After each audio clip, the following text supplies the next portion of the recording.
하나님의 은혜와 사랑과 평강, 하나님이 주시는 능력과 기적, 그리고 은총과 지혜가 든든한 교회와 말씀을 사모하고 예배하는 모든 분들에게 영원히 함께하기를 진심으로 간절하게 축복합니다. 잠언서 1장 2절로 7절을 통해서 잠언의 유익이라는 제목으로 은혜를 나누고자 합니다. 저는 예수를 믿기로 결심하면 제일 먼저 읽으라고 하는 책이 요한복음입니다. 구원에 관한 진리를 바로 가르쳐 주니까요. 그리고 나서 잠언서를 꼭 5번만 읽어라. 그리고 시편 5번 읽어라. 그리고 나서 창세기부터 마지막 성경 말라기까지 읽을 수 있으면 좋겠다. 이렇게 권면을 합니다. 특별히 이 잠언서를 읽어야 됩니다. 믿음의 사람들이.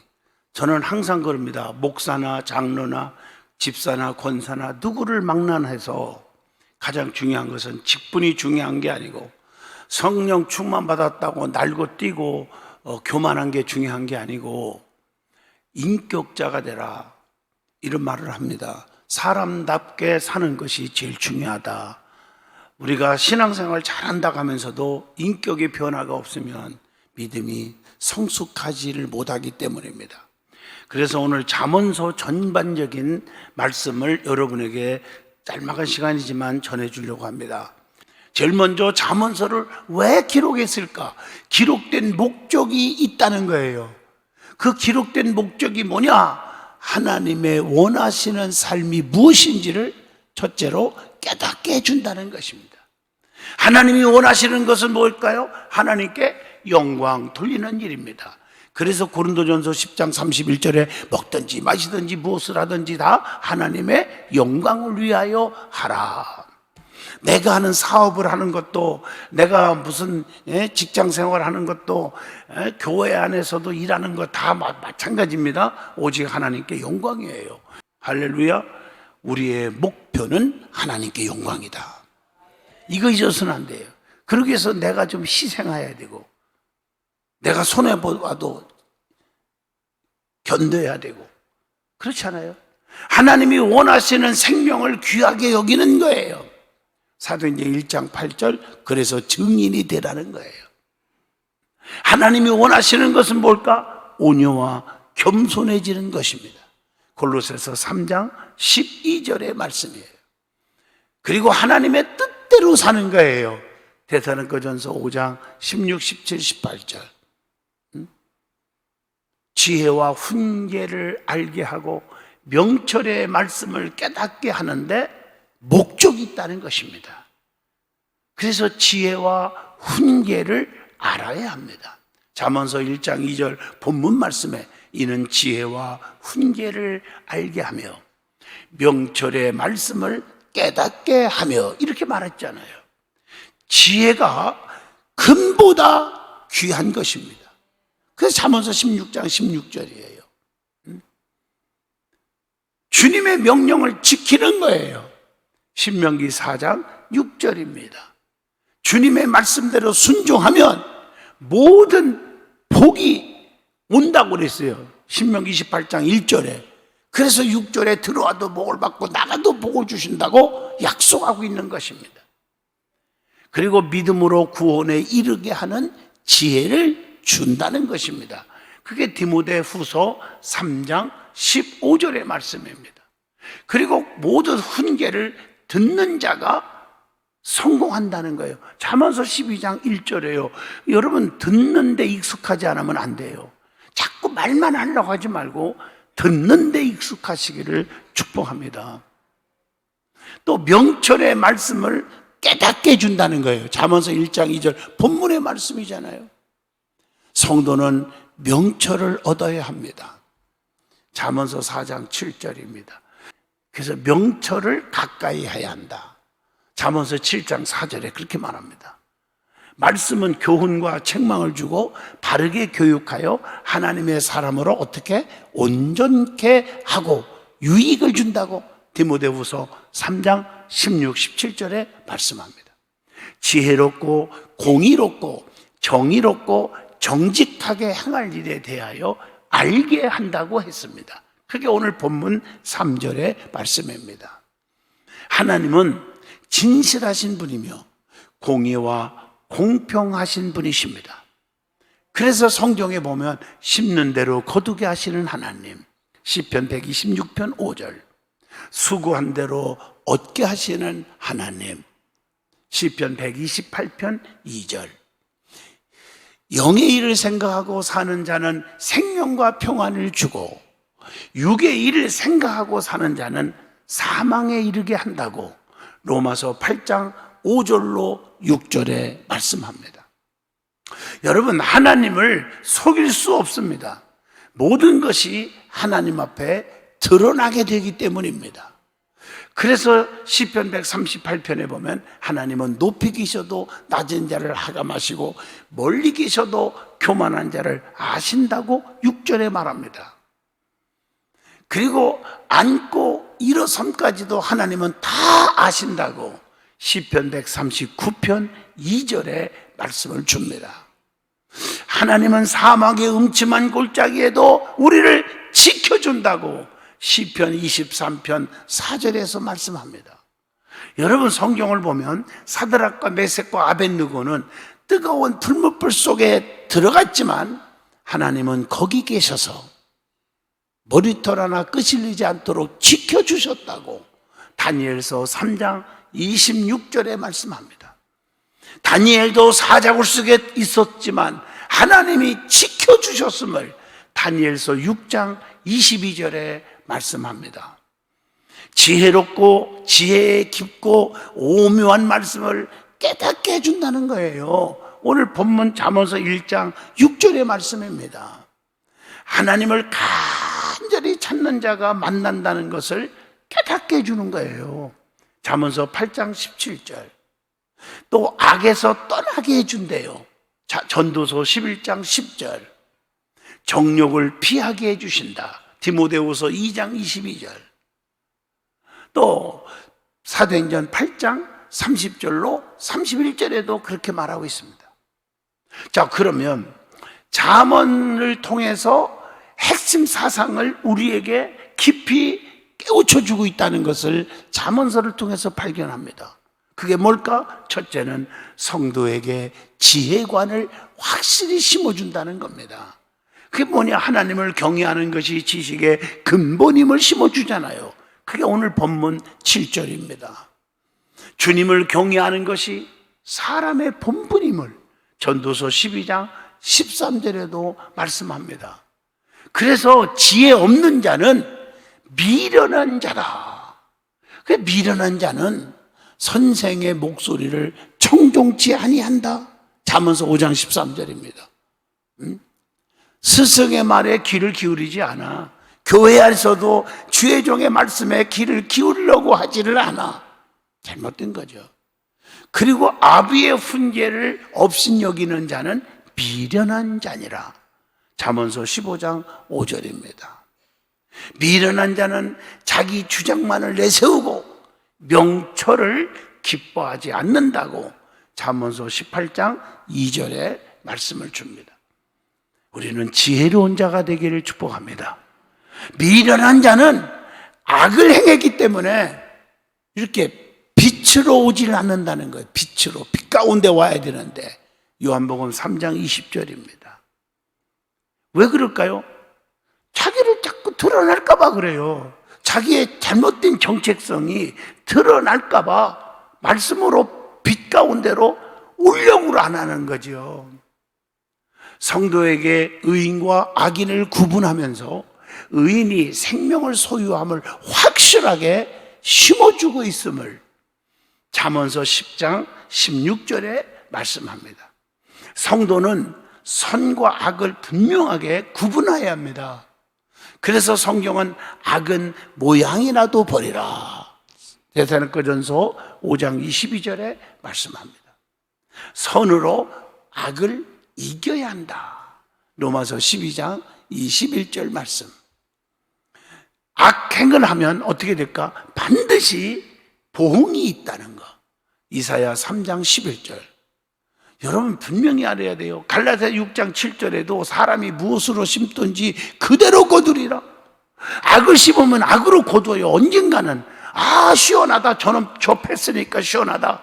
내가 저놈 말하지 비판을 쏟아놨으니까 시원하다 할지 몰라도 그것이 언젠가는 나에게 돌아온다는 것입니다. 악은요, 사탄의 일입니다. 성령의 역사가 아닙니다. 사도행전 13장 10절입니다. 그래서 그치라는 거예요.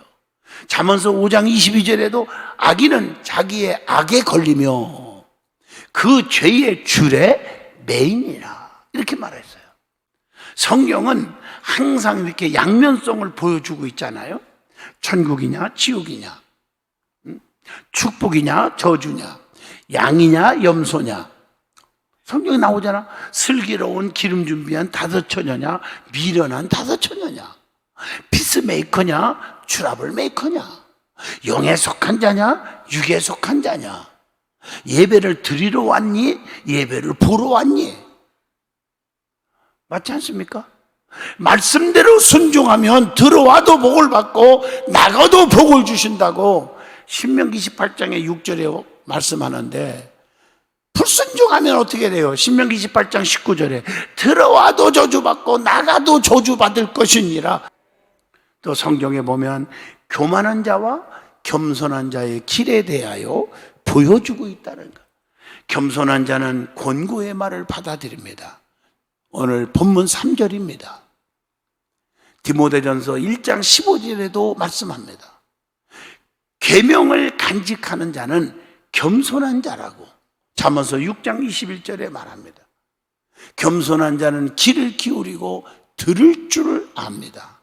이사야 55장 3절에 너희는 귀를 기울이면 내게로 나와 들으라, 이렇게 말했어요. 마태복음 13장 9절에도 귀 있는 자는 들으라 하시니라, 이렇게 말하고 있어요. 교만한 자는 반면에 패망의 선봉이라고 그랬어요. 잠언서 18장 12절 사람의 마음에 교만은 멸망의 선봉이요 겸손은 존귀의 길잡이니라. 교만한 자는 빛보다 어둠을 더 사랑합니다. 요한복음 3장 19절입니다. 교만하면 나중에 수치를 당하게 된다. 스바냐 3장 11절입니다. 말이 너무 중요함을 확실히 심어주고 있는 게 성경에 많이 나오잖아요. 그래서 말 조심하라고. 혀는 그 사람의 인격과 사고 사상을 반영한다는 것. 잠언서 12장 19절.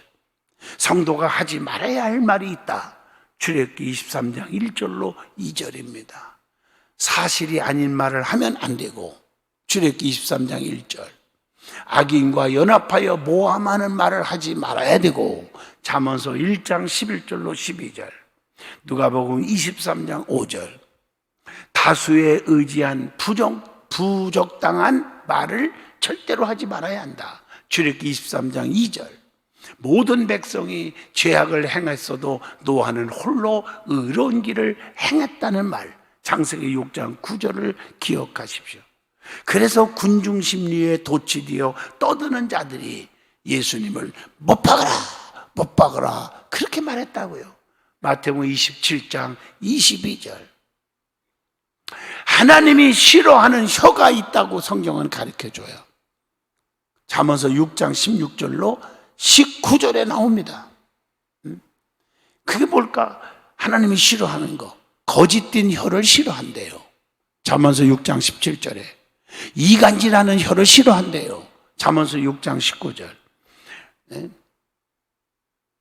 혀를 지키는 자는 생명을 보호하고 혀를 벌리는 자는 멸망한다. 이게 잠언서 13장 3절의 말씀입니다. 그리고 모함하는 혀를 싫어한다. 잠언서 17장 15절입니다. 이게 입술을 함부로 벌리는 자와 사귀지 말라. 잠언서 20장 19절에 말씀합니다. 26장 28절에도 패망을 일으킨다고 그렇게 말하고 있습니다. 그리고 혀를 지키는 자는 영원히 환난에서 보존을 받는다. 참 대단하죠? 잠언서 21장 23절에 보니까 그렇게 말하고 있어요. 그래서 혀는 사람을 살리기도 하고 죽이기도 한다. 야고보서 3장 6절입니다. 혀를 제어할 줄 알고 지키는 자가 용산이라. 잠언서 16장 32절입니다. 여러분, 이 잠언서 이 말씀이요 얼마나 귀한지 아십니까? 예수 믿는 사람들이 오늘 이 설교를요 100번 들어야 됩니다. 100번. 그러면 잠언의 유익이 뭘까? 성경은 가르쳐줘요. 첫째, 깨닫는 것을 가르쳐주는 유익이 있다는 거예요. 잠언서 1장 2절입니다. 주의 말씀은 발의 등이요 우리의 길에 빛이 되신다고 시편 119편 105절에 말씀합니다. 말씀은 알고 깨닫고 결단하고 지정의가 있어야 열매를 맺습니다. 행함이 없어, 결단이 없으니까 열매가 없는 거예요. 두 번째, 행할 것을 가르치는 유익이 있습니다. 잠언서 1장 3절입니다. 행함이 없는 믿음은 죽은 거라고 야고보서 2장 26절에도 말씀했잖아요. 말씀대로 순종할 때 반드시 기적이 일어납니다. 누가복음 5장 5절입니다. 세 번째, 얻어야 할 것을 가르쳐주는 유익이 있습니다. 본문 4절의 말씀이죠. 지혜를 얻는 것이 은보다 정금보다 낫다고 잠언서 3장 14절에 말합니다. 지혜를 얻는 자는 생명을 얻고 하나님께 은총을 얻을 것이니라. 잠언서 8장 35절입니다. 이제 말씀을 마치려고 합니다. 신일덕 이름을 제가 공개합니다. 신일덕 기장이 비행기를 조종하는데 사이판행 대한항공 72편 비행기에는 신혼부부가 61상을 비롯해서 165명이 탑승하고 있었습니다. 싫어합니다.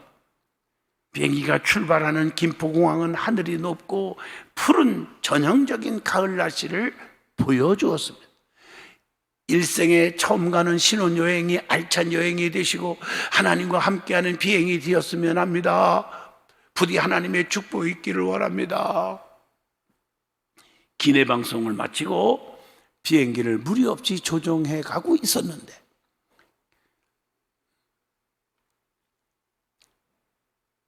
비행 도중에 하와이 관제탑에서 사이판 기상이 너무 나빠서 천둥이 치고 장대비가 내리고 있다는 보고를 받았습니다.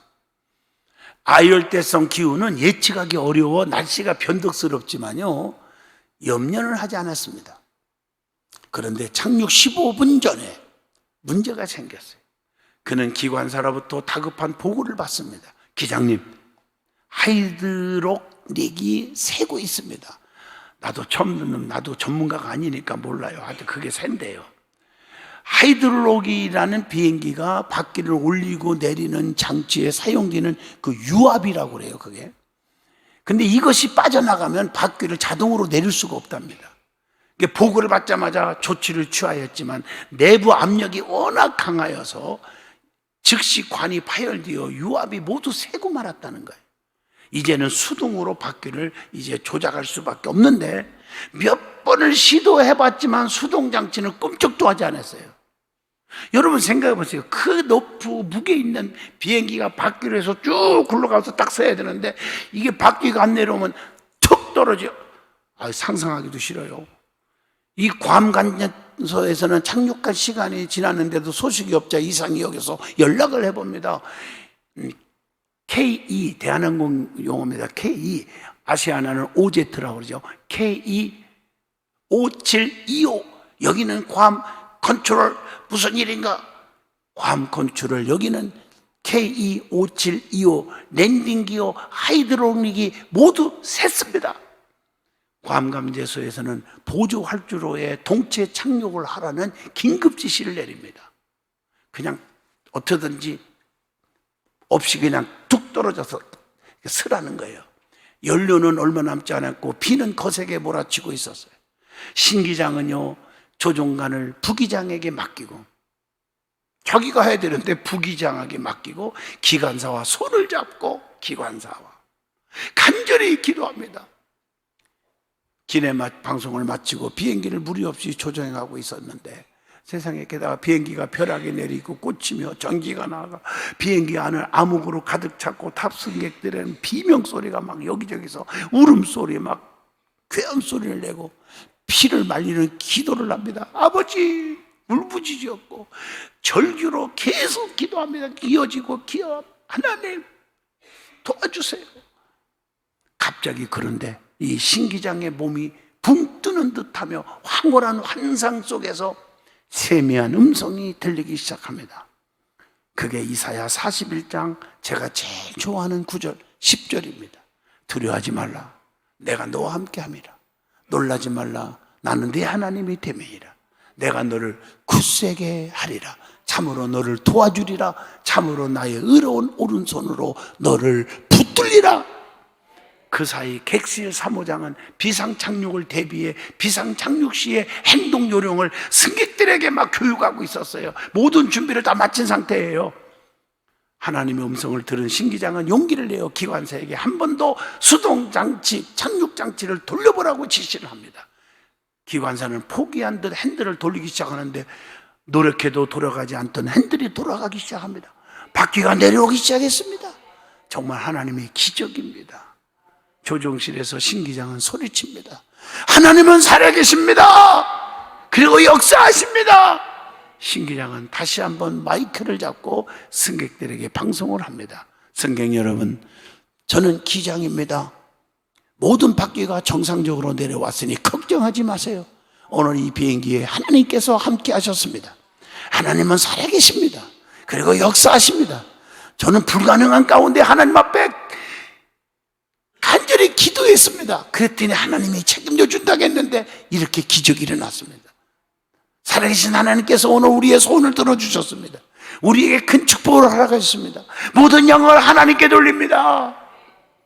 놀라운 은혜를 승객들에게 전하지 않고는 견딜 수 없었기 때문에 그렇게 전한 거예요. 기내에서는 우레와 같은 박수가 터져 나옵니다. 그의 눈물은 비행기가 착륙해 계류장으로 완전히 돌아올 때까지 멈추지 않고 볼을 타고 흘러내립니다. 눈물이. 그는 그날을 기적의 날이라고 부르고 있습니다.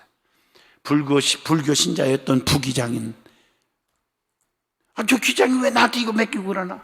그럼 둘이서 여기 기도하고 있나? 그랬겠지만 그날 일로 예수님을 믿고 후에 목사가 되었답니다. 대한항공 수석기장으로 30년을 근무한 그의 한결같은 기내 인사에도 그가 믿음의 사람임을 짐작해 하고 있지 않습니까? 이 비행기는 하나님이 동승하고 계십니다. 평안한 여행이 되시기를 바랍니다. 신일덕 기장, 그가 누굴까? 교회 장로님입니다. 신일덕 장로는 대한항공의 수석기장으로 일하다가 지금은 항공 선교사로 열심히 사역을 하고 계십니다. 인간의 큰 행복은 재물과 명예와 권세와 지식이 아닙니다. 주님을 내 심령 속에 모시고 구원의 확신을 갖고 성령 충만해서 세상과 환난과 핍박을 이기고 선과 악을 분별하는 지혜를 가져야 합니다. 지금이 어느 때인지를 바로 아는 것이 지혜입니다. 자다가 깰 때입니다. 로마서 13장. 지금은 어느 때입니까? 은혜 받을 만한 때입니다. 지금은 추수할 때입니다. 여러분 놓치지 말고 열매 맺는, 좋은 열매 맺는 성도가 되시기를 축복합니다. 지혜로운 자가 되기를 축복합니다. 때를 놓치지 않기를 축복합니다.